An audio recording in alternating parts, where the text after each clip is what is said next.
அடுத்ததாக கும்பராசி. ஸோ இந்த சிம்மராசிக்கு 7ஆம் இடத்துல இருக்கிறது என்னவோ தெரியல, 2 பேரும் நல்லா அடி வாங்குறாங்க. இந்த கும்பராசிக்கு எப்படி இருக்கு?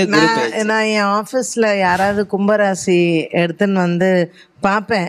அவங்க கும்பராசினா சொல்லுவேன், நீங்கள் தயவு செஞ்சு இன்னும் 1 வருஷம் ஜாதகமே பார்க்காதீங்க. ஏன்னா எங்கே போனாலும் உங்களுக்கு தீர்வு கிடைக்காது, அதை அனுபவித்து தான் தீரணும். ஸோ இந்த காலகட்டம் வரைக்கும் இப்போ இந்த சனி பெயர்ச்சி ஜென்மத்திலேருந்து 2க்கு போயிட்டார். அண்ட் ஜென்மத்தில் இப்போ நமக்கு ராகு வரப்போகிறார். பட் சேவிங் கிரேஸ் நமக்கு குரு பகவான் 5ஆம் இடத்துக்கு வரார். அதனால் கும்பராசிக்காரர்களுக்கு இது நாள் வரைக்கும் கடந்த 2 வருஷமாக என்ன அடி வாங்கினாங்களோ அதுலேருந்து ஒரு மிகப்பெரிய மாற்றத்தை கொடுக்கும் இந்த குரு பயிற்சி.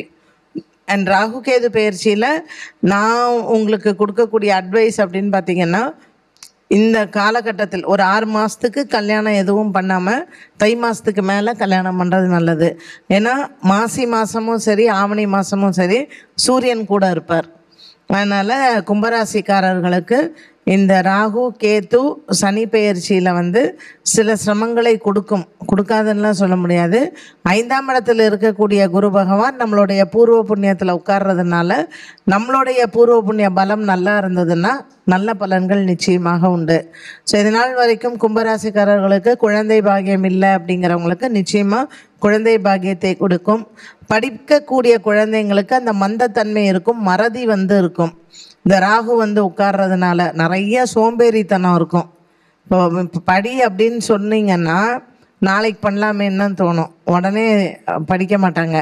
பட் இந்த 5ஆம் இடத்துல குரு இருக்கிறதுனால ஏதோ பாஸ் பண்ணிடுவாங்க. பட் பெற்றோர்களுக்கு அந்த தவிப்பு இருக்கும் இல்லையா? கும்பராசியில் யாருக்கு நீங்கள் கவலைப்படணும்னா படிக்கக்கூடிய குழந்தைங்களுக்கு தான்.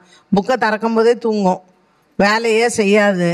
காலேஜ் படிக்கிற பசங்களுக்கு பொறுப்பு இருக்காது, சும்மா சுற்றுறேன் அப்படின்வாங்க. அண்ட் 2ஆம் இடத்துல வேற சனி பகவான் பொய் சொல்கிறதுக்கு கேட்கவே வேண்டாம்.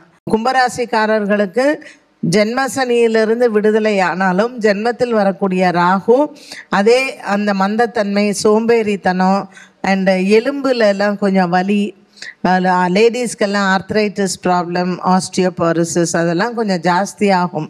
ஸோ ஜென்ரலி வியாழக்கிழமை ஆஞ்சநேயருக்கு 1 வாரம் நீங்கள் வெண்ணெய்க்காப்பு சாத்துங்க, 1 வாரம் நல்லெண்ணெய் கொண்டு போய் கொடுங்க, 1 வாரம் கருப்பு உளுந்து தானம் பண்ணலாம்.